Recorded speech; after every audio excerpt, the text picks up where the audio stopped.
what is in my heart. Ako kasi, pagkatao, I do not waste time. I just want to communicate with you how I feel vis-a-vis yung pagka-presidente ko at yung taong sinisirbihan ko. Now, I'd like to make a statement before you na kung hindi ko kaya itong trabaho na ito, magre-resign ako. Pag nakita ko na it's impossible to carry out the task with the kind of system that we have, sabihin ko, it's not for me. Baka ibang klaseng pamaraan. So, I would like to talk about government. Yun lang naman ang ano ko. And if you are around, you are not particularly the one concerned. But if you are, then so be it. Magkaprangkahan na lang tayo dito. Problem with government is indolence, tamad, tatpulan. And most of the people in government take for granted the people's interest. Lahat yan. And actually, noon sa unang panahon ng mundo, took them about, especially NEDA, 3 years, 2 years. Ang lahat departamento, ginayaan nila ang papilis. So when I became president, magsabota that you're all bright. I recognize that, brighter than me. But if you want to join government and serve the people, I'd like to take you in. So ang kabinete ko po, halo. May mga left, may mga right. Pero nakakaintindihan kami. Dito si Joey Tigualo. Dati man itong ex-convict.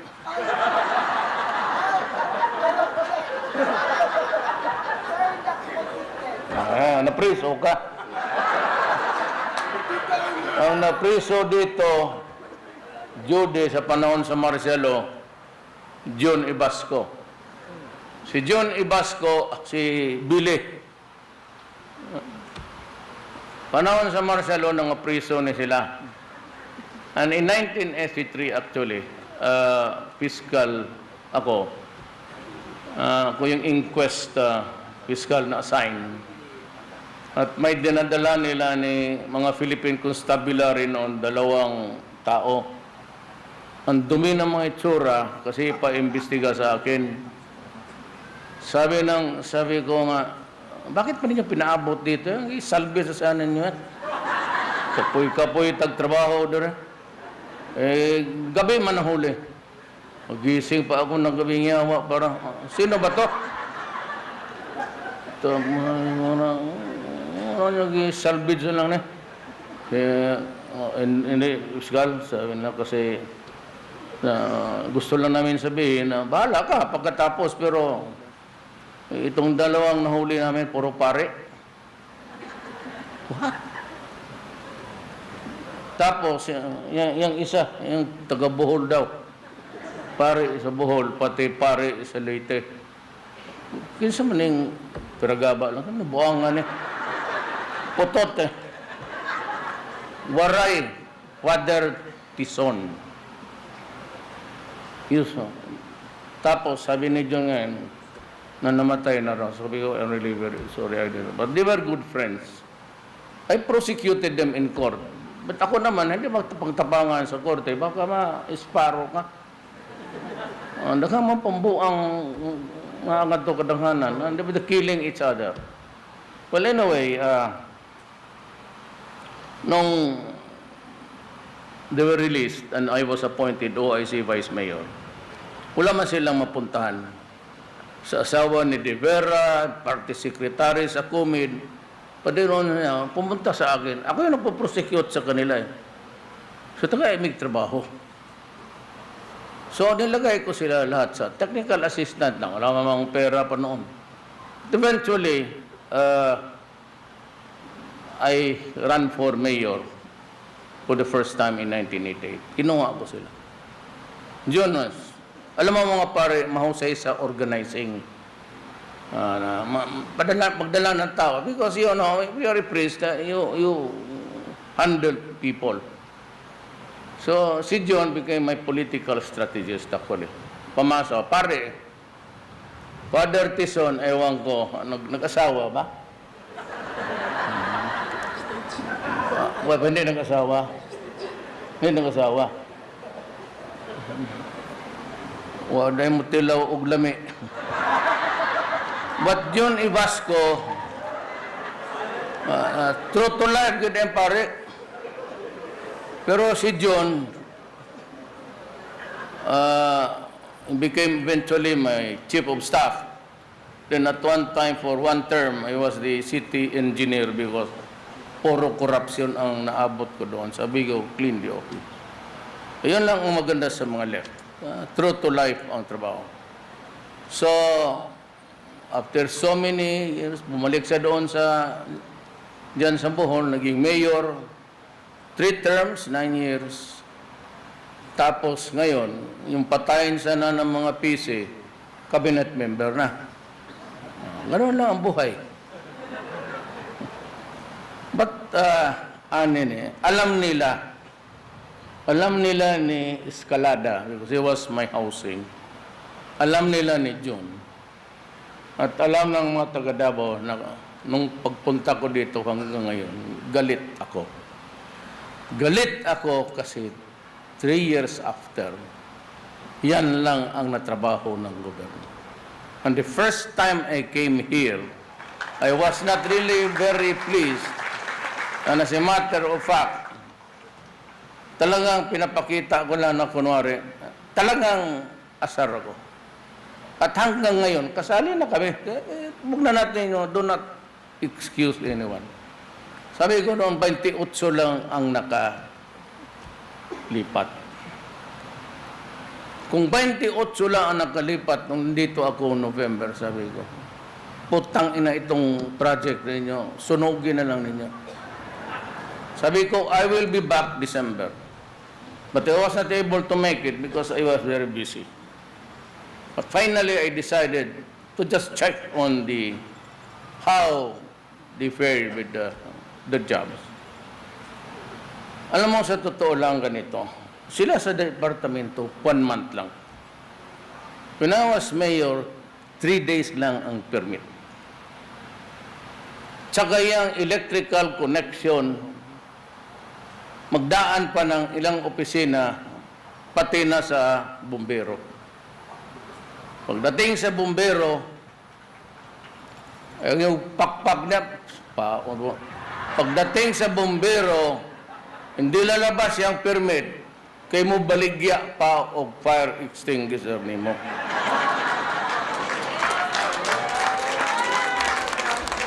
So it causes delay and delay. Now, by the end of maybe February, God willing, buhay pa tayo, I will impose severe restrictions on government. Kung mga civilian, wala kayo. Una-una yung sweldo nila malalaki.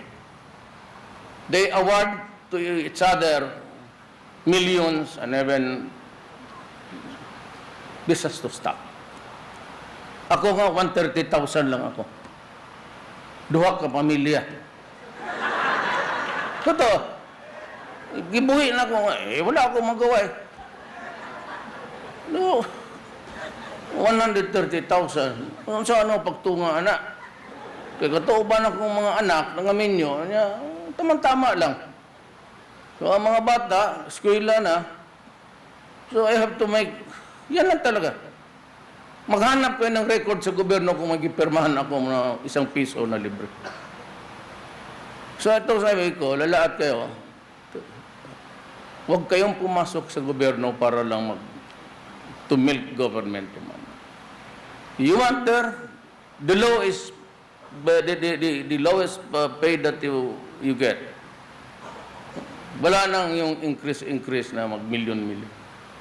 That's hindi talaga po. It's not acceptable to me. Second is, I said, indolent ang mga yan. Katrabahante nga rin, pagkatapos ng paniud to, lalabas, Hindi na magbalik. Even in Manila. You see them going around malls, magpasyal na. Kayong mga direktor, kagaya dito sa... You know, disgrasya ito ng bayan. Ang kung may referral sa iyo, simula ngayon, it is now your duty to expedite. Because I will only give you directors 15 days to do it. Pagka sa gobyerno ang lupa, magpakamatay ka ng trabaho dyan, huwag kang umalis sa opisina mo hanggang hindi natapos yan. And for the city, which is not really under me, maybe you would require also the same number. Maybe the city council can just meet once and decide on, kagaya dito, what is there to inquire? What is there to examine? Nung disgrasya kayo dito, kailangan na pa, then it moves perting to Gaya. Mga 3 years, pagpunta ko dito, 28 lang kapamilya. Anak, saan yung pera na binabayad ng gobyerno? You know, guys, you're supposed to work for 8 hours. Bayad kayo niyan. So if you do not go back in the afternoon, sabi na ninyo, you are shortchanging government. Actually, that is swindling. You are swindling the government. And that is punishable under the revised penal code. It's known as other deceits. Kasi pag at the end of the month, it's computed. Bakit kita babayaran kung hindi ka bumabalik? Ang mga direktor, they take out of. Magbalik-balik ang mga tao, judges. I was talking to Judy.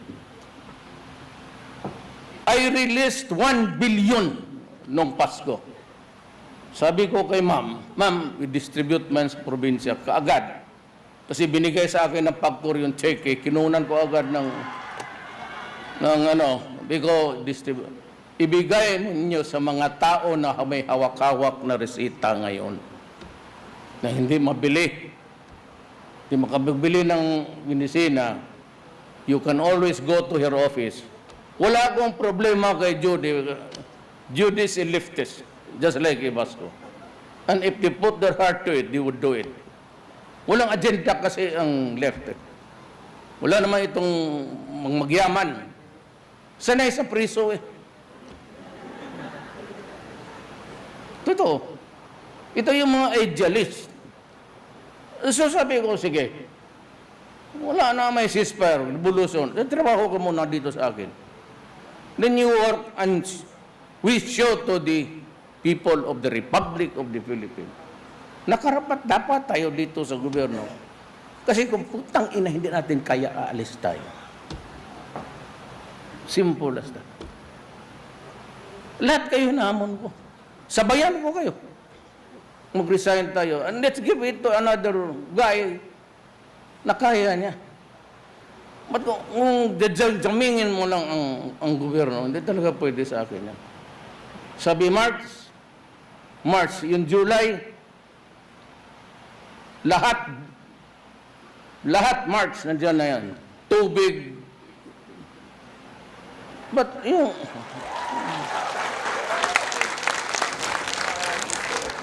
hanggang alas 5 ka, didagdagan mo. Total, tagal ka nang sige. Government has been feeding your family for maybe how many years ka dyan. Dagdagan mo ng 3 hours. Trabaho kayo. Bigay mo sa tao, libre yan. Total, kung kayo nasa gobyerno, ang tagalan ninyo, tapusin ninyo yan. 15 days directors. At ayaw kong, alam mo, meron akong, PTB4, right after the news, it is a reserve hour. Makatext ka, 8888. Kaya lang, huwag ka magtaka, kasi halos lahat na Pilipino may problema. So we have to have an additional trunk na pagdagdagan ko para makapasok. Kung magpasok kasi lahat. But if you can manage Bihin mo lang, direktor ng syudad. Sir, wala dito kahapon pa. Tatsaga, totoo pagka ikaw ang direktor, ako wala akong hindi ko kayo tinatakot. I'm not trying to threaten anybody. Tawagin kita sa opisina, siraan ko yung kwarto, sipain kita. Talagang nananipa ako ng tao, maski noon sa syudad. Pero hindi ko pinihiya yan sa pulis, kaya lahat. Kaya kami ilaklo, tapos sisipain kita. O sampalin kita. Pag hindi mo, if I don't like the answer, it's because it's the people's interest that is always below the ladder of your priority. Sinabi ko na nga, tumakbo ako, hindi naman ako nagbubula. Nabi ko, there will be change. Yan ang there will be change. So, sumunod kayo sa akin o mag-away tayo. Binyo ako, diktador ako. Diktador na. Total, I was chosen by the people to lead. If you say that I'm a dictator because, diktador. Di maghintay kayo ng panahon na tamad na naman ng presidente. Oh, but not during my time. Do not do that. So I expect everybody to work. The money of the people, money is what? Walang magpasyal-pasyal. And anybody of you, pag may nakita kayo taga-goberno, national, local, nang mamamasyal dyan sa hapon, text me. Ang akin is zero tolerance. Dismissal talaga. I will insist sa civil service. Sabihin ko sa civil service, tumulong kayo o tumabi kayo dyan. If you cannot impose the penalty that I want, it's zero tolerance, no second chance. Sa lahat. Pati yung basta sa gobyerno. Hindi ko malaman kung anuhin ko itong mga judge. Yung hindi nag-report na 3 araw, ganun. Judge, mawalang galang na, pero madagdagan yung mga judge, papabalik-balik, walang magperma, wala lahat. Yung mga pulis, magpapirma ng search warrant. Paghabol-habol sa judge, after 3 days, pipinipirmahan, nawala na yung mga tao, nag-alisa na. It's either you are in connivance, kaya mo dinidelay yan, and the fiscals. Kaya mo siguro talagang dinidelay ninyo yan. If you are on the take, then you must have communicated the impending warrant sa kanila. That's the only thing that I can really... Matagal akong fiscal 10 years ago. I've been mayor of Davao City 23 years. Congressman ako for 4 years. Vice mayor ako ng anak ko for 4 years. Huwag mo akong bulahin. Ngayon sa ito, pag kontraktor ka, sabihin ko to dito ng mga opisyal ngayon, huwag ninyong bigyan niyo yung pabor na kontraktor ng laway lang. Ibigay mo, isubcontract na yan, walang equipments, and that is why magkaletse-letse ang buhay ng Pilipino. Kasi influence peddling eh. Pasabagay, nandiyan na ngayon ang ating bagong secretary, Secretary Villar. Hindi mo naman mabili ito kasi mayaman eh. Ikaw, pabigyan ng bahay niyan. Bigyan mo ako isa dyan sa Manila, kaya may bago ako.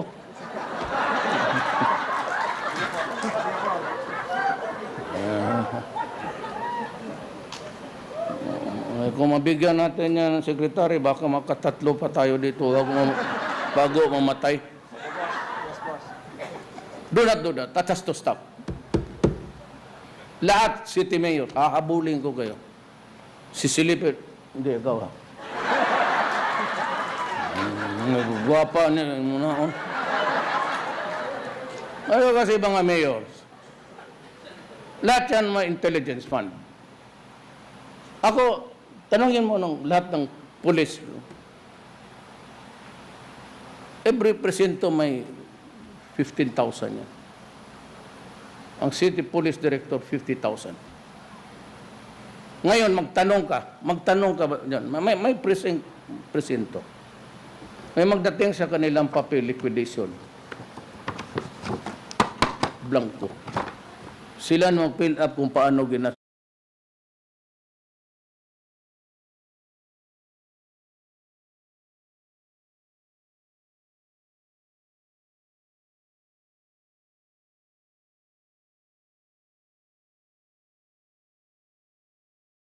yung pera na wala. Huwag niya, kung ano niya kung sabi ko, intelligence man, kunin ko yan. Yung ATM ninyo, doon ko na ipadala. Para pagtanggap ninyo doon sa pera, yung kalati, bigay mo doon sa kabit mo. Yung sa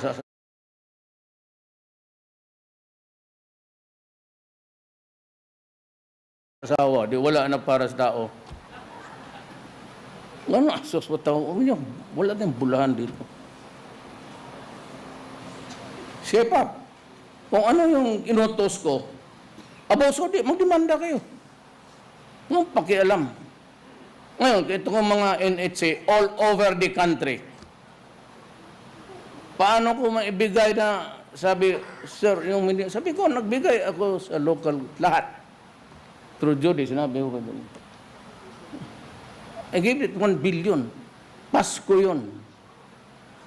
Sa sawing palad ko, I was forced to give another 1 billion para sa mga ugok nandyan na rehab community base. Pero maputa, 1 billion, ilang bigas, ilang bahay na magawa ko. Magbibigay pa ako, kaya sinabi, extrajudicial killing. O, taba nga, extra, dagdag. Ano problema yun? Kaya ginalawa nga extra eh. E di pang dagdag, di dagdagan pa natin. Kasi ganito yan. Which is the lesser evil. Ang tao dito nagluluto ng shabu. Pinapakain niya sa mga anak natin. 4 million na dito sa Pilipinas. Spread all throughout the country. Bantay, kayo makikinig yung mga. Tatapusin ko talaga kayo lahat. Hindi ako nagbubula. Either patayan niyo ako, abutan ko talaga kayo lahat. Ito isang tao. Pumupunta sa labas. Middle East. Mamahirap to. Ang isa sa Qatar, ang isa sa Oman, o whichever Middle East country. Kultura ng Arab, pag nagtrabaho ka,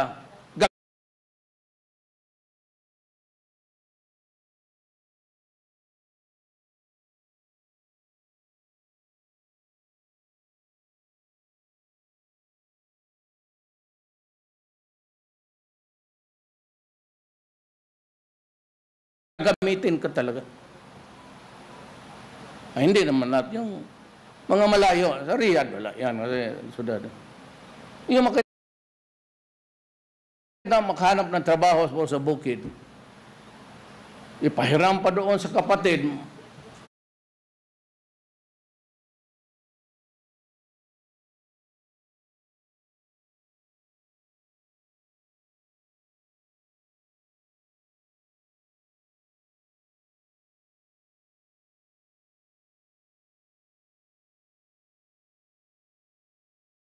maglinis siya ng bahay niya, tawagin ang kapatid, pati bahay niya ipalinis. Kaya di only sleep 4 hours.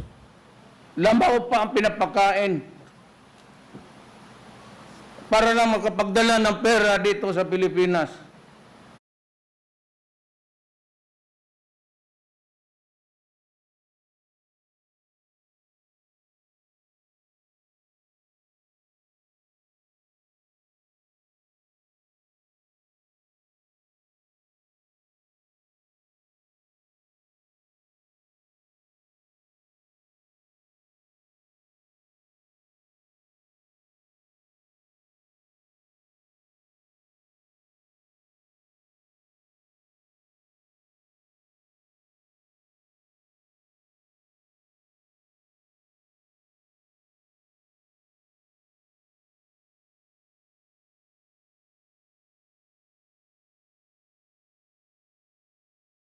Pagdating niya, use na. Gamit na ang pagkatao niya, pati yung dignidad niya. At itong kita niya yung pera, nalulong pala sa droga, ang anak na babae, nagkakalat na, puro bangag na. Very simple justice. Itong mga pulis na nagtatrabaho,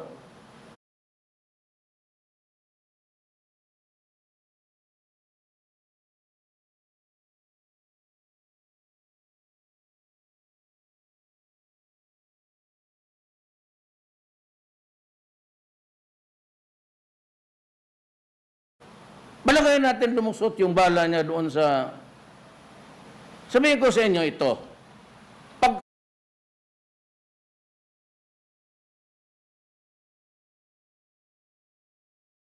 Pag the police, kung nasa trabaho in the performance of duty, nagpapatrol, pagka nagkabarilan niyan sa kriminal, at yung bala niya tumagos doon sa 5 tao, ayan. Bayad ang gobyerno, civil liability. Kasi, trabaho yan. Hindi mo makontrol ang bala. Kung ang kriminal, ang makaputok, tapos makapatay siya ng 5 pa, sagot niya yun. Bakit?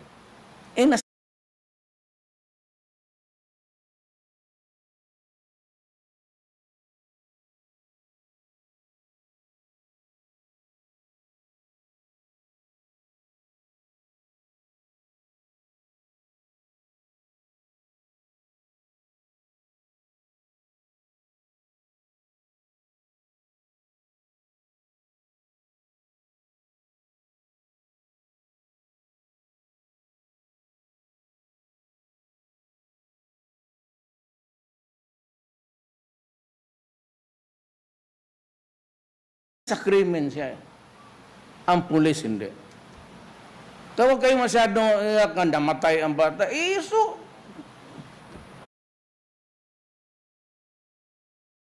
sino pa naman gagawang pulis pabatay ng bata? Kung pulis ng gano'n, adik rin. Trabaho yan eh. Tapos,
yung iba, ang talagang totoo dyan, only after the 3rd month, sinabi ko, may strategy yung mga pulis.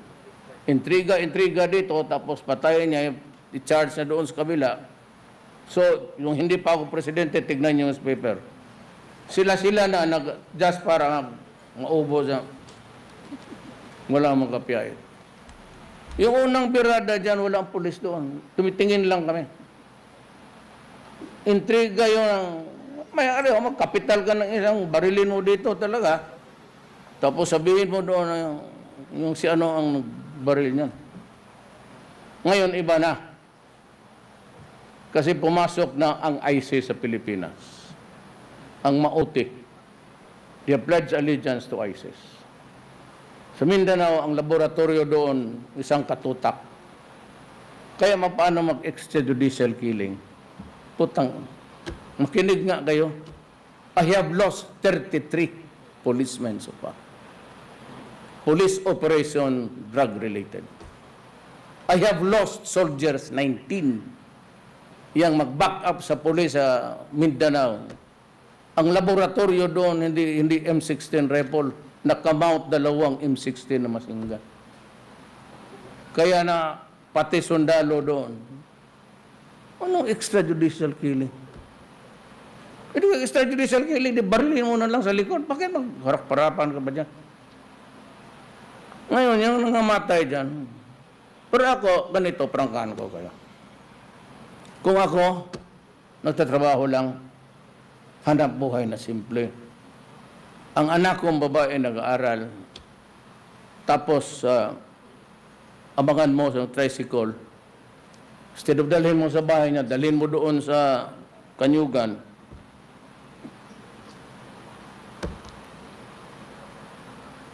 Anong gawin ko sa iyo? Hindi ako pulis, ordinar, pero may baril naman. Tuloy mo, hindi, papatayin kita. Simple as that. Sir, 10 minutes to go.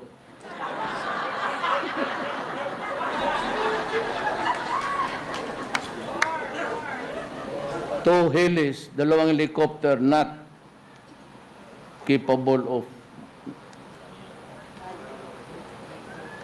Mauna lang kayo kay. At least mamatay ako. Nagmumura sa. No, I'm not talking to you directly. I'm talking about the state of our country. And I'm warning everybody. Fifth director, 15 days.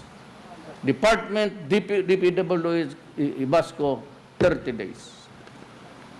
Permit niya mga 2 to 3 days. Pag ayaw mo, then I'll charge you for neglect of duty. Either simple or serious. I will charge you administratively. Huwag na yung kriminal, matagal eh. The dereliction of duty, then I can suspend you. And you can go to court. I'd be happy if you'd go to court. Yan o.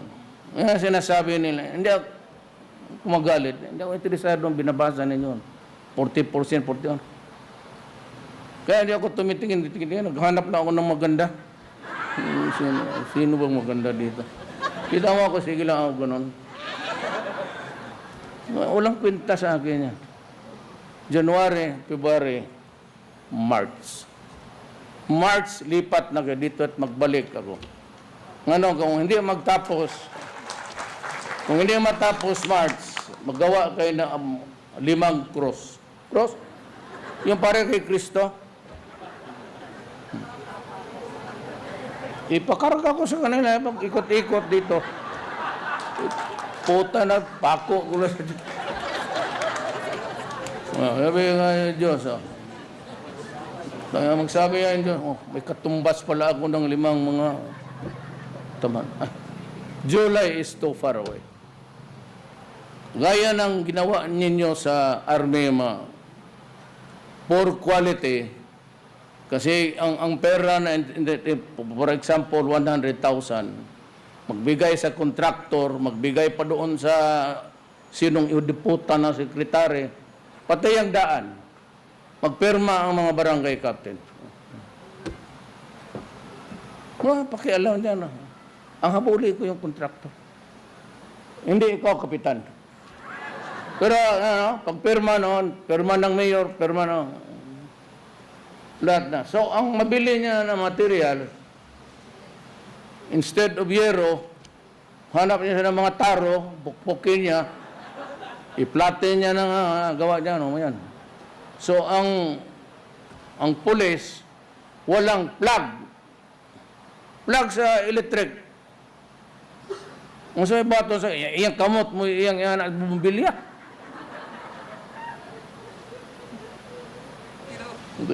Stop it. Dito ang pagbabago, kay hapit na hurot yun mo. So magbago talaga kayo, kaya kung hindi ito matapos, sunod buwan may Yolanda na naman,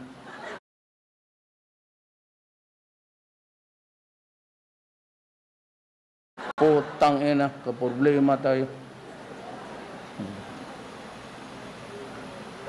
Nandito ako, di ba, dito. Palakad ako doon sa police regional. 3 beses ako para kunwari sabi ko mag-ihi ako para umiyak lang. Dito ako pinanganak eh. Kaya nung pagsabi ng military, sila lang yung may linya na pang-communication, sabi ng mayor, tumba ang latest. So, ganito. So, ilang patay? 300. Kami yung nagkalat sa daan, mga 1,000. Putang ina. So, dala ko yung ambulansya ko, doktor pati nurse. Hindi ako nagpadala ng babae, puro lalaki. Tapos sumabol lang ako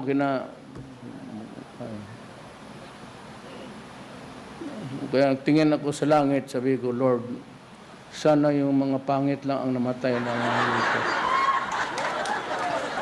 Ang mga ganda, wag sana.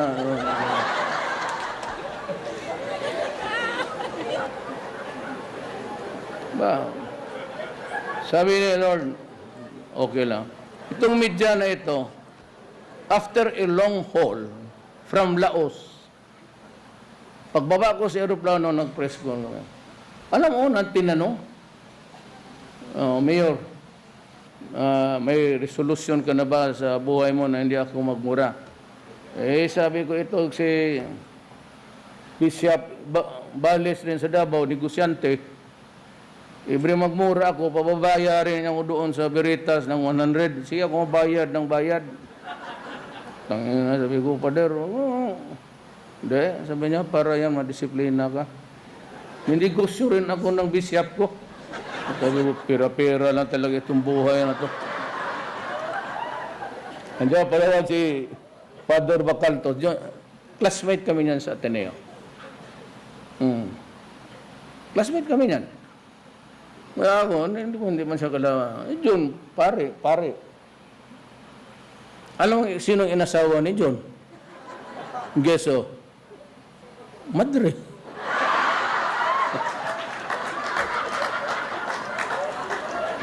Bright kayo. You know, guys, I said, maybe I've said it na. Ako magprangka lang ako. To all government lang naman. Wala kayong kasali mga. Sundin mo lang yung 8 hours. Just carry on with the mandate. You have the limitations of 15. Directors, I want you to report first sa opisina mo and the last to leave.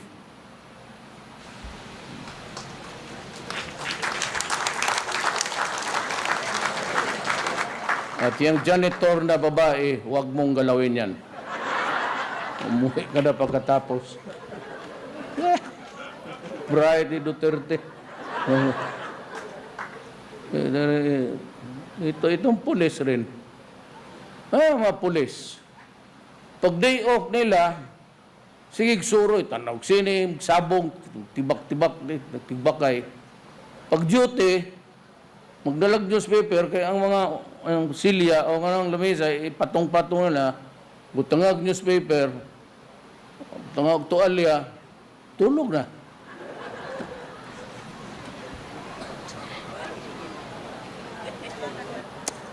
Muli na ko, basing matagak mo yun. Dayon pag-ung inyong pisip. Pero kung gano'n, okay lang. Pag kinuha ako ng Diyos, anytime. That's my destiny. Payaw-ayaw kay, siyempre. Payaw. Pero ano sila ko? Pakialam namin ng kalag na ugma. Yan pa isa. I'd like to the church to correct this. Magdali ko kay ngit-ngit na. This practice, usually ang mga tao pobre manggod. Unya usahay ka na imbalsamasyon, ang kaya na usa duha ka adlaw. Unya ang dili sila mosugot nga magbasbas og patay nga. Pag dadon mo nga to simbang Lunes, baho na, masuko man pud ang pare. Kaya manimaho magpunirari ang iyang ayan ang medyo that's my basic Hindi ko matanggap yung gano'n. Pabayron ka pa, kasabaan pa ni mga pobre. Yung mga pobre, ipod mo tingog kay pare lagi. Mataan na si baka nga sibat ko sa Tineo, gipintik na kong pare. Oo. So yung many things that the church has also to come to terms. I am not really, huwag kayo mag-ano dyan sa outburst ko. Ganoon talaga pagkatao ko. But I sincerely hope that we come to terms with the truth.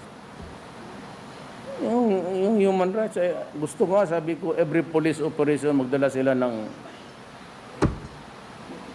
media. Harap magkaang tinuod. Ayaw man, sino ba ang gustong pumatay ng tao? But yun, I have to protect the police because I told them to work. Now, the only reason, sabi nila, bakit panahon Duterte pa patay noon, wala. Kasi hindi ba nagtatrabaho sila? Bakit? Hindi sinusuportahan. Kasi mga noon tigas, mga mayor na drug lord, may army diri tulo kabok, may police nga rin tulo. Eh, sinong buang nga police sabi, na lang, kaya patog report na yun, President.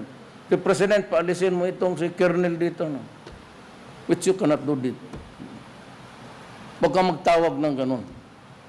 Kasi in the first place, nga rin sa Tacloban, wala, magkakapitan. Because I had the support of the Romualdez's and pero sa Cebu, wala ko usa. Sa Danao, wala ko usa. Hometown ko, tatay ko. Wala ko usa ba si barangay captain. But yet, I won. So what's the message? Message is,